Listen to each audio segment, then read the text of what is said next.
reinvención del tránsito en Guayaquil es real. Los 20 primeros buses eléctricos son reales. Los sensores para monitorear apertura de puertas y los botones de pánico en los buses son reales. Las cabinas y los equipos técnicos de la aerovía están llegando desde Francia y son reales. Las 150 nuevas rampas en buses especiales para pasajeros con discapacidad son reales. Cumplimos lo que hemos prometido, pero iremos más allá. Esto es real. ATM, en coordinación con la Alcaldía de Guayaquil.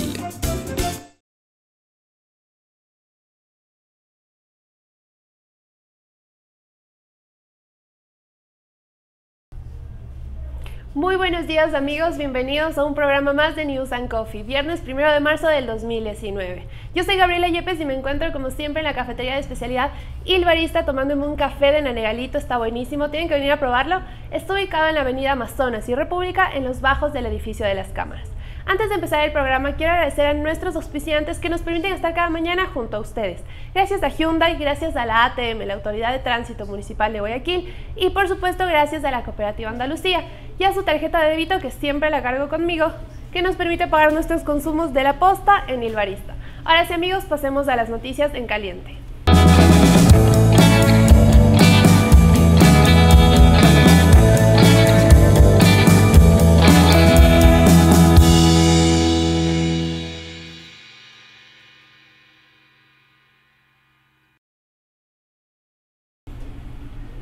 En caliente, la jueza Daniela Camacho ordenó que se solicite nuevamente el pedido de difusión roja de Interpol para Rafael Correa por el caso de secuestro a Fernando Balda. Recordemos que esta organización ya nos negó el primer pedido en diciembre del año pasado, pero para este segundo pedido se insistirá con nuevos elementos como pruebas, testigos y el llamado a juicio del expresidente. En caliente también tenemos que fiscales de brasileños especializados en el caso Odebrecht se comprometieron a entregarnos nuevos datos sobre esta estructura de sobornos que funciona en nuestro país, que salpicó a exfuncionarios del gobierno, como recordamos a Jorge Glass. Esta información llegará a manos de la fiscal general del Estado, Ruth Palacios, quien deberá llevar adelante las investigaciones necesarias. En caliente, finalmente, amigos, tenemos el pedido de la defensora del pueblo, Gina Benavides, para que el gobierno declare en emergencia nuestro sistema penitenciario, que está sufriendo del 79% de hacinamiento, problemas en la alimentación de los reos, problemas de drogas, corrupción y hasta asesinatos. Y justamente ese es el tema que hablaremos hoy durante la entrevista con nuestra invitada Gabriela Hidalgo, quien es directora nacional del Mecanismo de Prevención de Torturas. Acompáñennos a esta entrevista.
De nuevo, muy buenos días amigos, gracias por quedarse conectados a la entrevista. Como les comenté, hoy hablaremos sobre el hacinamiento que está sufriendo el sistema carcelario de nuestro país. Y justamente para este tema tengo como invitado a Gabriela Hidalgo. Muchas gracias, Gabriela, por acompañarnos. Gracias a ustedes por brindarnos el espacio y poder discutir este tema que en buena hora está causando discusión y eso es muy positivo.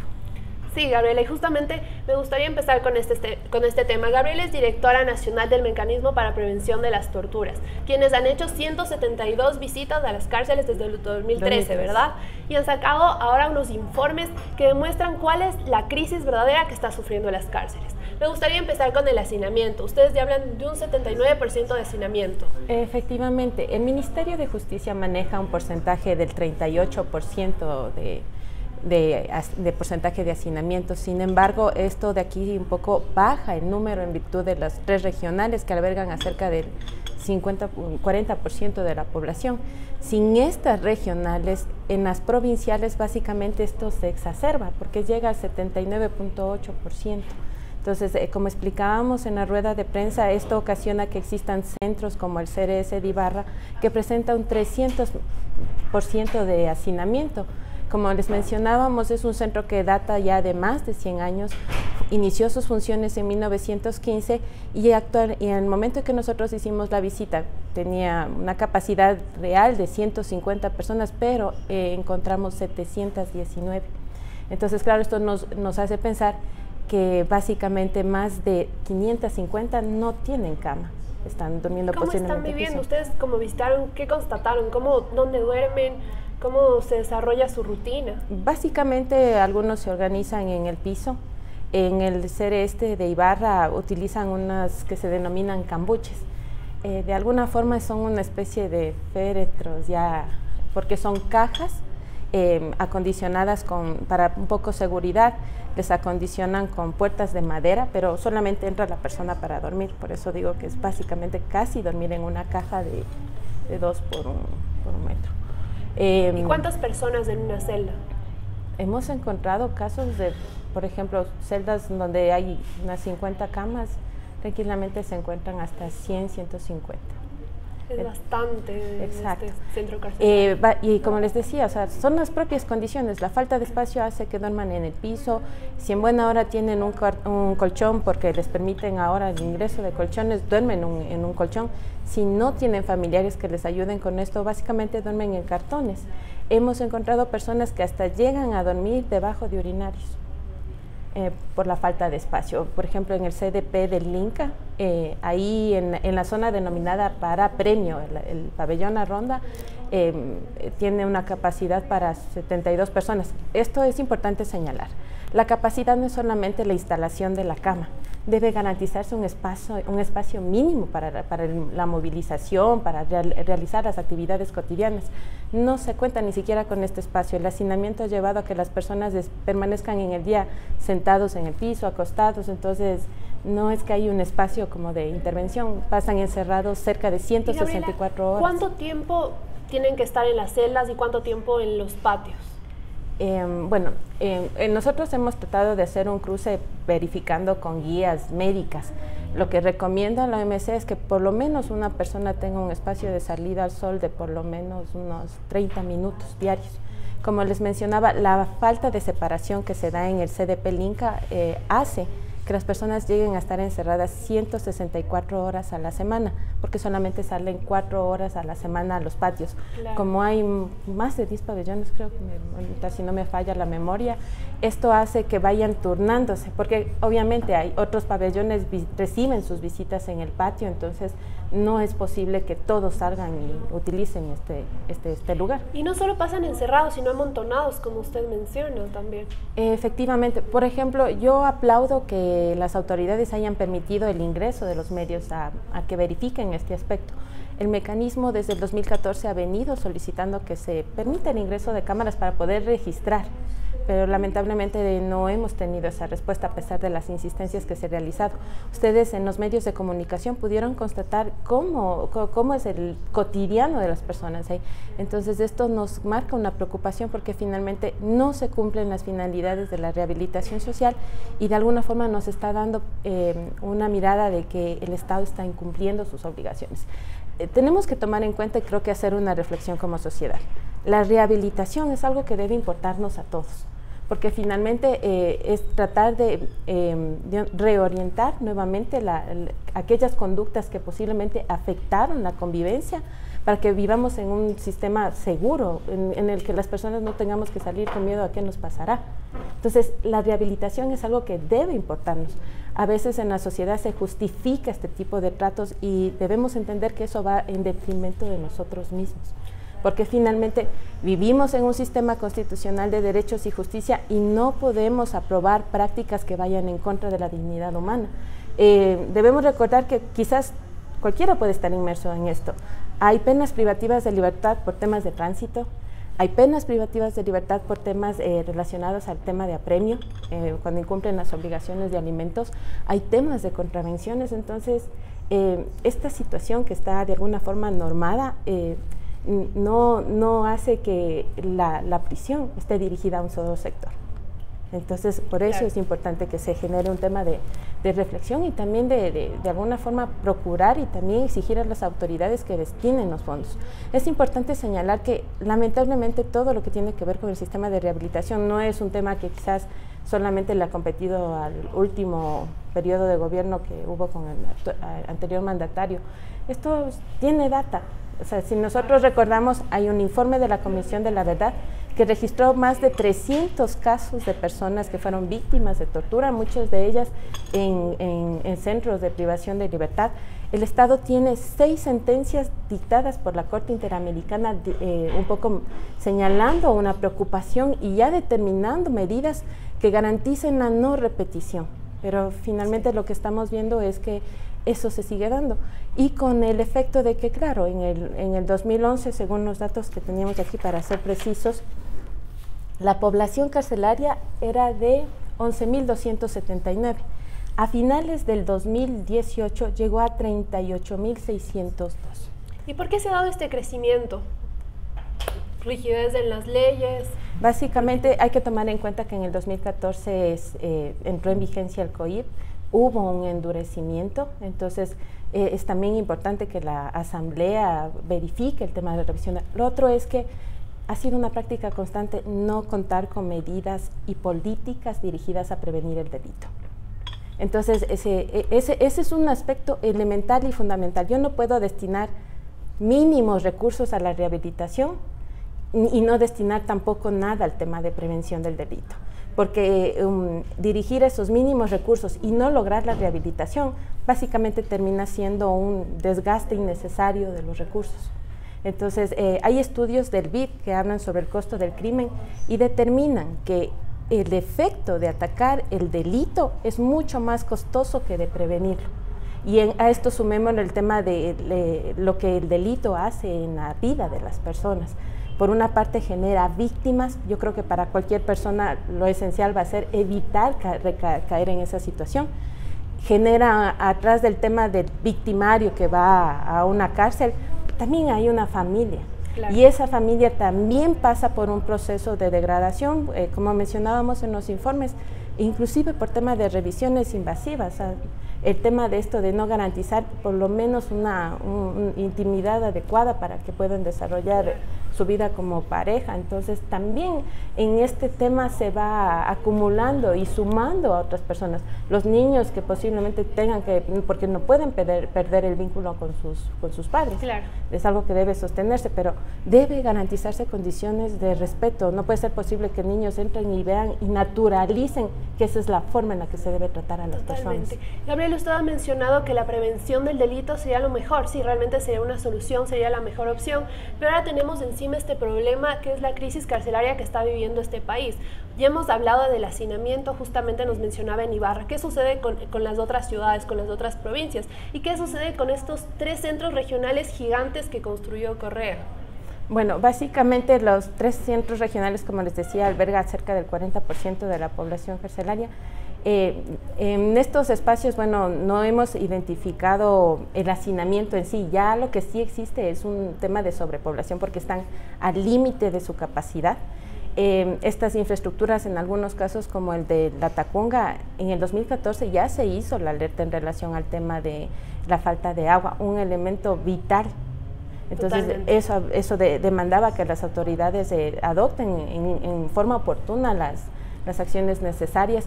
Son centros que, claro, por la cantidad de gente, imagínense, 5.000 en La Tacunga, 5.000 en Guayaquil, en el CRS de Turi son cerca de más de 2.000 personas, hace inviable a veces con la falta de personal la atención. Hay personas que no han tenido ni siquiera un proceso de atención previo en temas de salud. Imagínense también lo que pasa con las personas que entran con diagnósticos ya crónicos. Entonces, no hay un tema de una revisión oportuna, frecuente.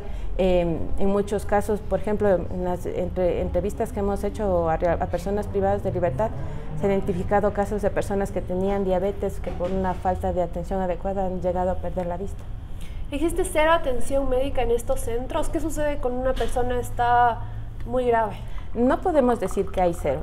De las instituciones que hacen parte del organismo técnico, salud y educación, sí se puede decir que hay una presencia. En La Tacunga solo hay el 50% de reos que asisten a talleres y programas, pero ¿qué sucede con el resto? Por ejemplo, no tienen actividad, pasan encerrados en sus pabellones. Obviamente esto afecta al tema de la rehabilitación, porque una persona que no desarrolla actividades, quizás ese es el espacio para aprovechar que ingresen, se eduquen, adquieran alguna experticia técnica en alguna, no sé, en algún tema de no manualidad. Lo único que les tienen haciendo es origami. Y seamos realistas, las personas no viven de eso cuando salen del centro. No van a poder salir a vender origami. Exacto. Entonces, puede tomarse quizás como una terapia para bajar el estrés, pero no es en sí lo que puede considerarse actividad. Hemos visto que inclusive en las evaluaciones que tienen que hacer para beneficios penitenciarios, ser pasador es considerado una actividad. Pasadores son las personas que le ayudan, por ejemplo, dando los recados, yendo a dejar las encomiendas que los familiares les entregan ahí en el centro. Entonces, eso no es una actividad. Claro que no. El ingreso, por ejemplo, del tema de educativos, se ve que hay un esfuerzo por hacer, pero no hay suficientes maestros, no cuentan con el material necesario. Muchos de los centros no cuentan con aulas. Entonces, toda esta situación de alguna forma también afecta a la gestión de las otras instituciones. En buena hora, a inicios de este año hemos empezado a tener respuesta de las instituciones y, por ejemplo, Senacid nos mencionaba que tiene 38.000 cupos para el tema de educación superior, pero no tiene cómo viabilizar, porque obviamente esos procesos tienen que darse en forma virtual. Muchos de los centros no tienen espacios, no hay la tecnología para poder instalar esta situación. Entonces, ¿algún centro tiene acceso al internet? Solamente aquellos donde hay estudiantes con régimen privado. O sea, la mayoría de casos que hemos identificado son estudiantes que estudian en la Universidad Técnica Particular de Loja. Escuché recientemente que Jorge Glad estaba pidiendo en La Tacunga internet porque está siguiendo una maestría. ¿Esto es permitido? ¿Se le facilita esto a los reos?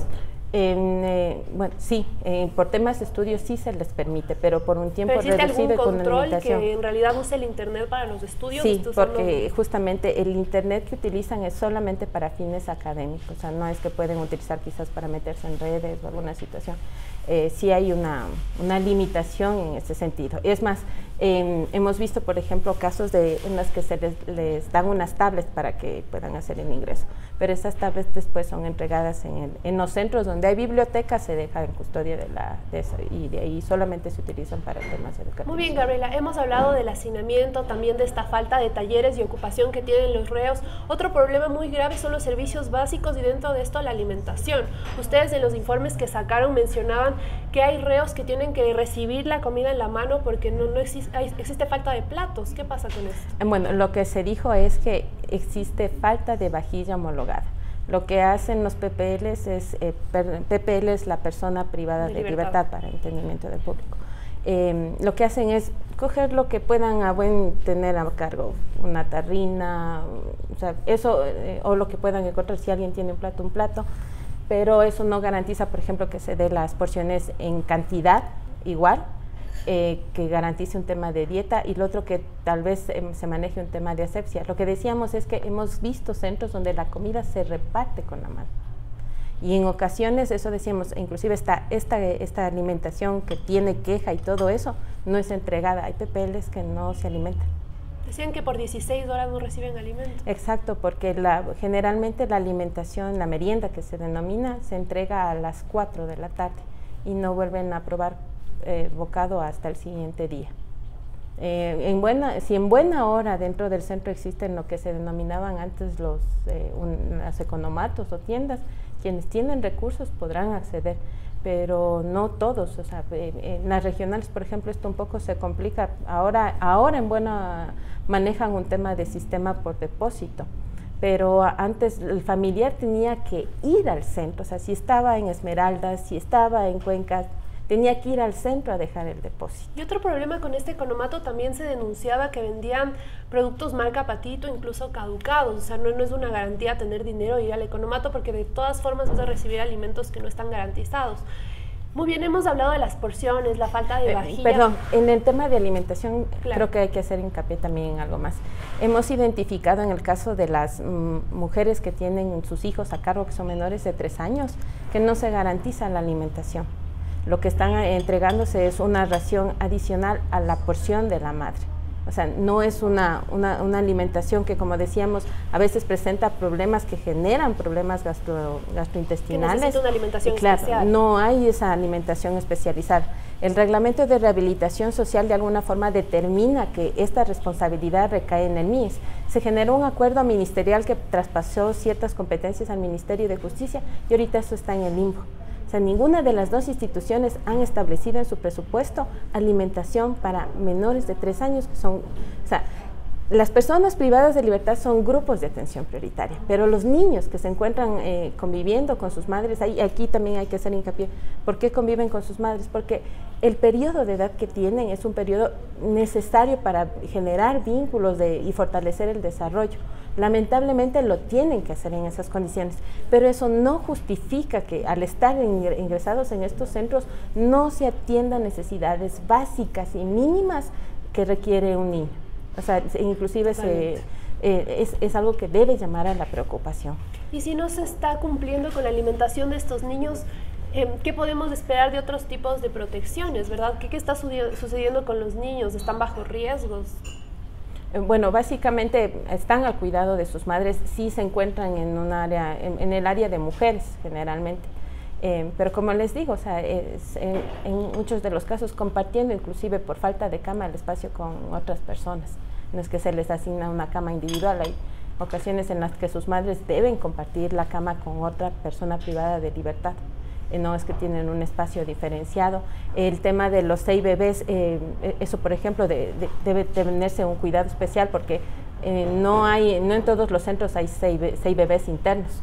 Lo que suelen hacer en ocasiones es sacarles afuera, pero si ni siquiera se tiene personal para trasladar a las personas cuando necesitan derivación médica, ¿cómo podemos esperar que todos los días exista una persona, ojo, que no sea agente de seguridad penitenciaria, claro, que pueda llevarles a los niños a estos centros donde van a tener estimulación y quizás un poco alejarse de esta realidad? Totalmente. Me gustaría seguir en esta línea de la alimentación. ¿Cuál es la dieta que tienen? Más que dieta, porque no creo que exista ninguna dieta, ¿en qué consisten los alimentos que se le entregan a los PPL?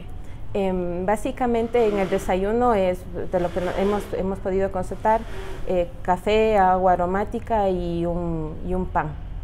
El pan en ocasiones es de un gramaje muy bajo. Posteriormente va el tema del almuerzo, que va con un tema de sopa, el segundo y un jugo. La merienda es por decir, un arroz con alguna tortilla de huevo o con algún tema de cárnico, que es de muy poca porción, y agua aromática. El costo de esta alimentación, las 3 comidas, el Estado paga 2,50 diarios por PPL. Exacto. También hay una cifra que se paga cada PPL le cuesta al Estado en realidad $25 diarios, ¿verdad? Y por 40,000 PPLs estamos hablando de $1 millón diarios. Justamente la importancia que usted dice de prevenir esto. Otro tema importante dentro de los informes que sacó la dirección es las visitas conyugales. que se está dando en los patios, como usted mencionaba, porque no existen los lugares adecuados. ¿Qué sucede con esto? Bueno, esto se verificó específicamente en el CDP del Inca. En el área del patio, donde, como les decía, se realizan las visitas, hay un espacio posterior que es utilizado con los propios PPLs por iniciativa. Hicieron adaptaciones con cobijas en el piso para que sean ocupados por sus familiares o por quien quiera de alguna forma usarlos. Pues tenemos conocimiento que inclusive se cobra por el uso de este espacio. ¿Y quién cobra este dinero? ¿Quién se queda? Los PPs. Ahí hay que reconocer esa situación. Entonces, esto un poco, como vemos, esto va cruzado. El no tener actividades, lo importante sería tener a los PPLs generando algún tipo de actividad, generando algún tipo de recurso, porque finalmente también tienen familia. No quiere decir que cuando ingresan dejan de tener este tema de responsabilidades, pero el no contar con un sistema que dirija actividades, que promueva temas de rehabilitación, es lo que un poco promueve el tema, más bien lo que de alguna promueve totalmente temas de extorsión, temas de ver estos mecanismos para obtener dinero, temas de maltrato, todas estas situaciones de corrupción que ya han sido de alguna forma denunciadas. Y justamente este tema es importante, como usted dice, la corrupción, el ingreso de droga, el cobro por, tal vez no te cobro para proteger, te cobro para que estés protegido en la cárcel. ¿Qué más tipos de corrupción encontraron dentro de las cárceles? Básicamente los temas de extorsión que se dan entre desde agentes de seguridad penitenciaria que cobra por salir quizás a coger un turno, por salir al tema de educativo, por salir a un tema de patio. Ojo, yo creo que hay que hacer aquí un par. Hay que reconocer que no todo el personal que existe dentro del sistema de rehabilitación es corrupto. Hay que reconocer que hay personal que sí cumple su labor y lo hace en condiciones no adecuadas. O sea, como decíamos ayer, una trabajadora social para 2.000 PPLs humanamente no permite que esa profesional cumpla con su finalidad. Ya otra vez retomando el tema de corrupción, también se han identificado situaciones en que los propios PPLs en relación a sus compañeros promueven temas de extorsión. O sea, y este sistema se maneja bajo el tema de depósitos de sus familiares a otros familiares en este caso. Entonces, estas son situaciones que de alguna forma nos han mencionado en las entrevistas. Lamentablemente no podemos decir que las personas tienen mucho temor a denunciar esto. Entonces, ahí por eso una de las recomendaciones sería de que se fortalezca el tema de inteligencia penitenciaria o de cualquier otro ámbito que maneje el tema de seguridad, porque finalmente se termina dejando la carga de la denuncia en las familiares. Y muchos de los familiares no denuncian porque ellos salen del centro, pero finalmente es su familiar el que se queda en riesgo en relación a lo que pueda suceder y entonces termina básicamente aceptando tácitamente, naturalizando este tema de conductas regresivas en relación a la dignidad de las personas y sin tener ninguna respuesta. Y si logra judicializarse, quedan a la espera de tener una respuesta pronta y oportuna que sancione estos hechos. Totalmente, y justamente por toda esta problemática que hemos comentado con usted, Gabriela, que está sucediendo en la cárcel, es por lo que la defensora del pueblo, Gina Benavides, está solicitando la declaratoria de emergencia. ¿Qué ganaría las cárceles con esta declaratoria de emergencia? ¿A qué punto se va a combatir? Bueno, algo hay que hacer hincapié. Lo que no se quiere es que los recursos que nazcan de esta declaratoria se malutilicen o sean utilizados para generar más centros. Eso no es un buen indicador. Como se lo hizo en el 2010 con José Serrano, creó 3 centros gigantes y no dio la solución. Tiene que dirigirse en sí a la atención, fortalecer el personal. Como les decía, no es posible que tengamos una trabajadora social con carga para 2.000 personas privadas de libertad, un agente de seguridad a cargo de básicamente 100 personas privadas de libertad, no tener el suficiente personal médico, no tener suficiente personal que elabore en el tema de actividades. O sea, los propios PPLs a veces por iniciativa están viendo qué promover, Ciboli, ellos mismos con colectas de sus familiares tratando de ingresar pelotas o cualquier tema para por lo menos hacer actividades deportivas. Es importante que el Estado asuma la obligación. No puede pasar el tema de responsabilidad, en este caso, ni a los propios PPLs, ni solo al personal del centro sin darle los recursos necesarios para que funcionen óptimamente, ni tampoco a los familiares de las personas privadas de libertad. Y creo que también de alguna forma a nosotros como sociedad.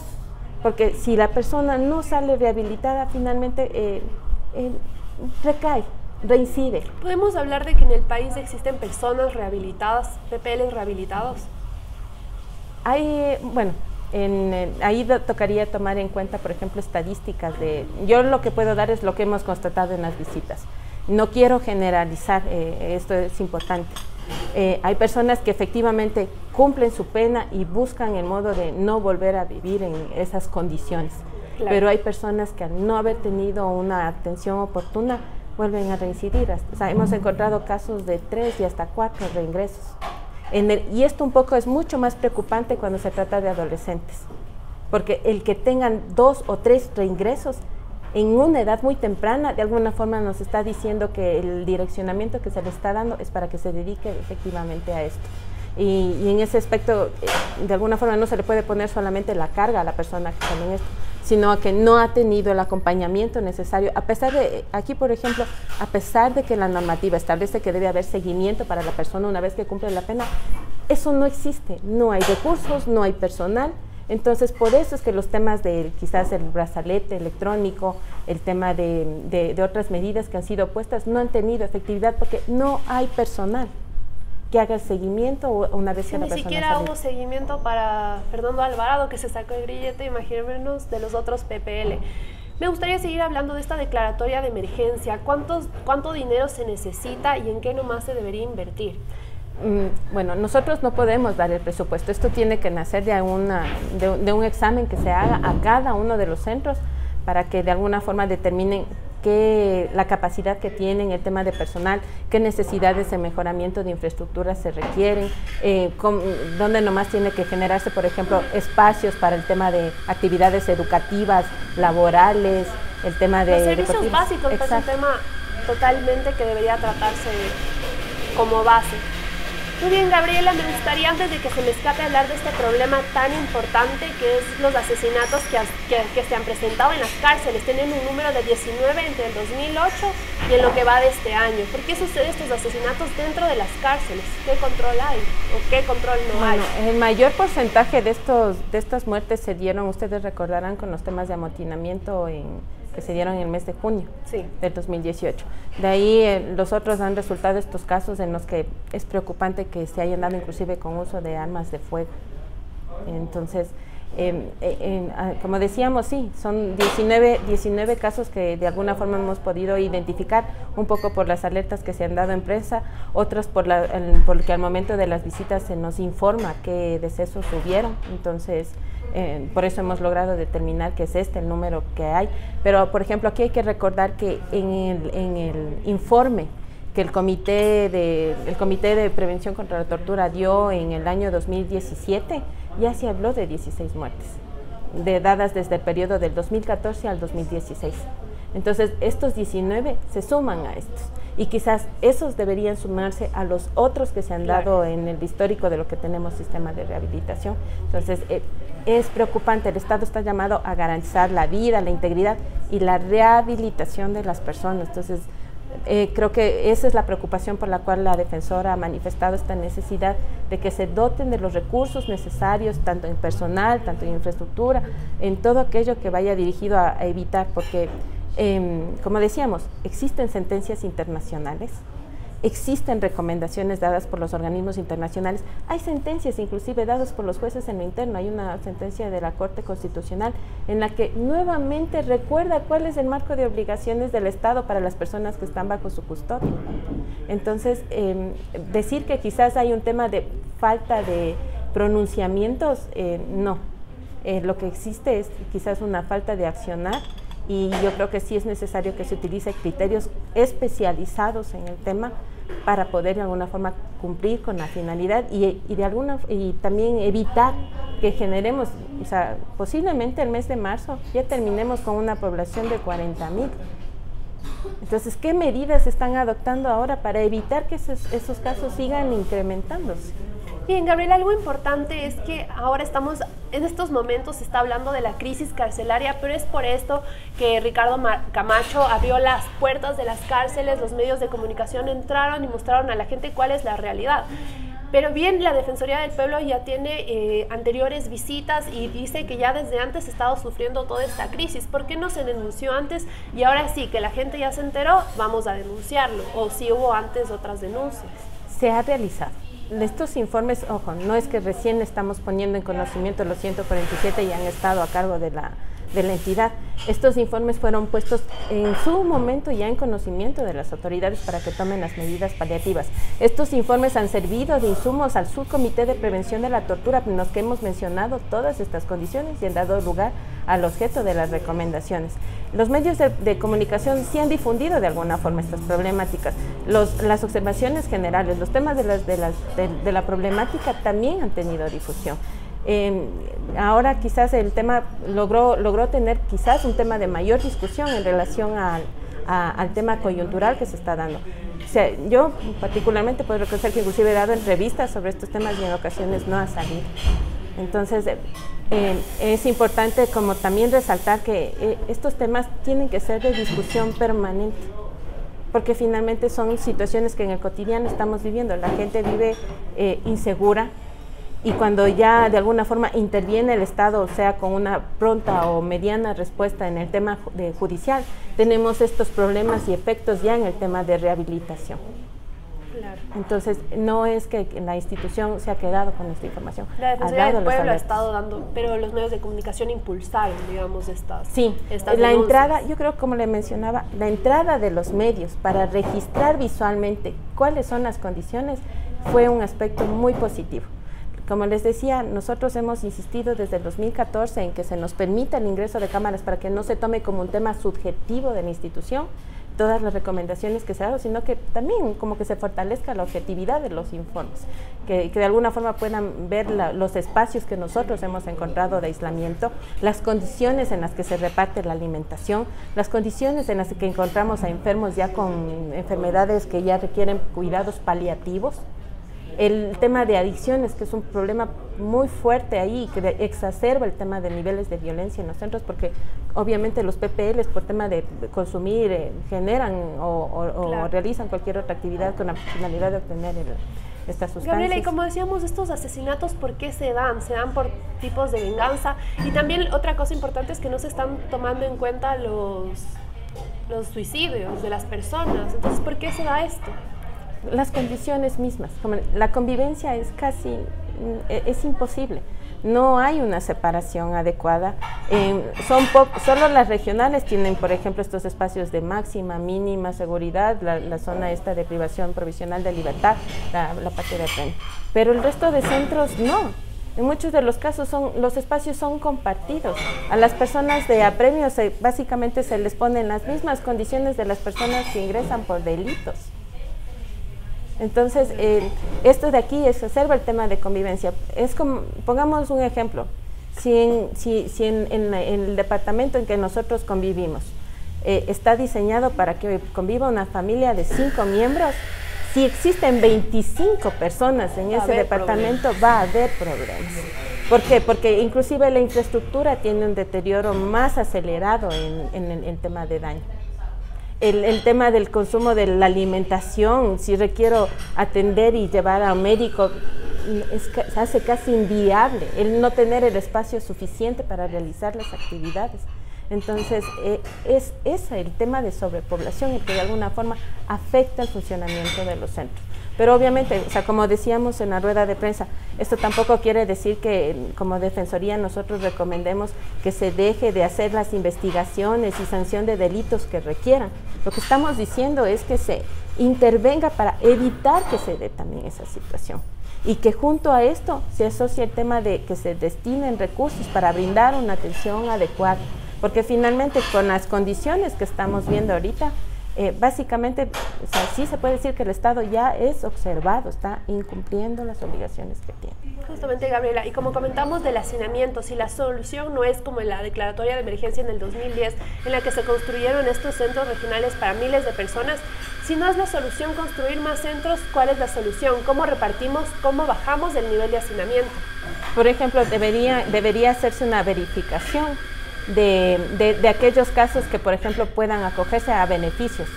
Pero, por ejemplo, lo que les mencionaba, personas ya adultas mayores que básicamente ni siquiera pueden brindarse autocuidado. O sea, son los propios pepeles los que les dan cuidado. Llegan a perder la vista, como les decía, o están bueno, porque sí les asigna, por lo menos los propios pepeles, perdón, les dan preferencia en el tema de las camas. Pero ese tipo de casos, el tema, por ejemplo, de revisar, hay un porcentaje alto de personas que están por tema de sustancias psicotrópicas. Es necesario verificar el tema de la tabla y en coordinación con otras instituciones atacar el tema de la prevención para evitar nuevos reingresos a los centros. Entonces, por eso no puede solamente destinarse recursos a la emergencia del problema carcelario. Es necesario generar política preventiva porque esta ausencia de política de prevención del delito es la que ha llevado a que tengamos ahorita y continuemos con temas de hacinamiento. Tenemos un centro que se puede decir fue un logro haber cerrado el penal García Moreno. Tenía 154 años de funcionamiento. No promovía condiciones de vida digna. Por eso a nosotros sí nos preocupaba que nuevamente se aperture estos espacios. Porque finalmente sí, hay la necesidad de espacio, pero estos espacios tampoco son adecuados, tampoco son dignos, ya son obsoletos por el tema del tiempo, entonces no ejemplifican una solución a largo plazo. Son lugares que fueron construidos justamente para penar, no para rehabilitar. No tienen espacio de ingreso de iluminación suficiente, ventilación. Entonces, promueven temas sería importante verificar cuál es el estado de salud de las personas cuando salen a los centros, porque dentro de estos centros uno puede recaer con temas de tuberculosis, puede ir generando... Exacto. Principalmente. Bueno, Gabriela, muchas gracias por acompañarnos. La problemática de la crisis carcelaria está puesta sobre la mesa. Gina Benavides, defensora del pueblo, está solicitando la declaratoria de emergencia al gobierno. Esperemos que este llamado se haga ver pronto y finalmente encontrar una solución a esta crisis carcelaria que viene de años. No es nada nuevo, pero recién ahora se habla por los medios de comunicación. Muchas gracias, amigos, por conectarse. Muchas gracias, Gabriela, por acompañarnos. Y espero que tengan un excelente fin de semana y disfruten mucho de su feriado. Nos veremos el próximo miércoles con más de News & Coffee.